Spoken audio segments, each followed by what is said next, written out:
আসসালামু আলাইকুম ওরহমতুল্লাহি বারাকাতুহ। অবশেষে মদিনা শরীফ এসে পৌঁছালাম।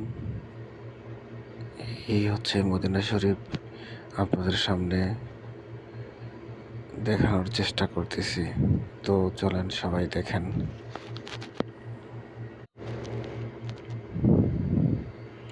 দোয়া করি আল্লাহ পাক যেন সবাইকে নবীর রোজা মোবারক দেখার তৌফিক দান করে। আমিন।